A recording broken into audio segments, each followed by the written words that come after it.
Go. So as you know, David Blaine spent a week underwater, then held his breath for over 7 minutes. Rescued when he began to show signs of distress. And we also have pictures of David being checked in to the hospital immediately after what he went through. And he's joining us now for his first interview since what was really a remarkable spectacle and a remarkable week that he spent there just outside Lincoln Center. I'm curious after this, because 7 minutes and 8 seconds, and then you're actually in the water for longer than that. Another 20 seconds divers after were that. holding your nose. Yeah. That's quite a feat by itself. So do you feel, because you were shooting for 9 minutes, do you feel that you failed in this, or do you think, hey, what I did was pretty good?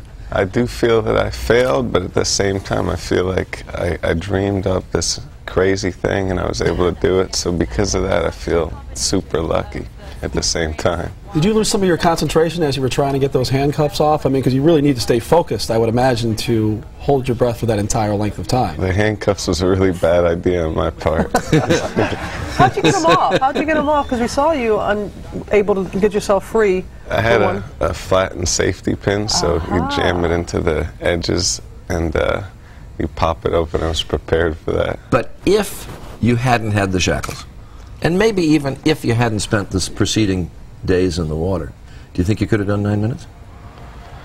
Right before the stunt was about to take place, I knew in my heart that I wasn't going to be able to do it, but I figured I'd give it my best shot.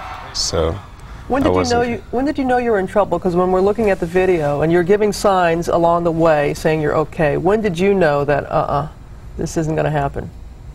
The day of the stunt, I had a bad feeling about it all.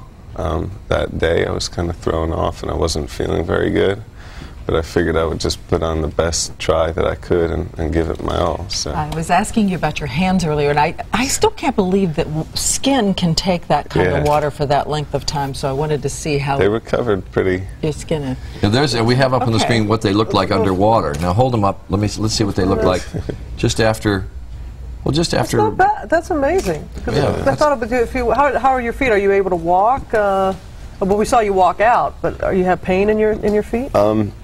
Ironically, the feet and the hands recovered the quickest. The thing that hurts the most is all of the muscles have really sharp shooting pain, so it's difficult to move around. Because they atrophy in the water?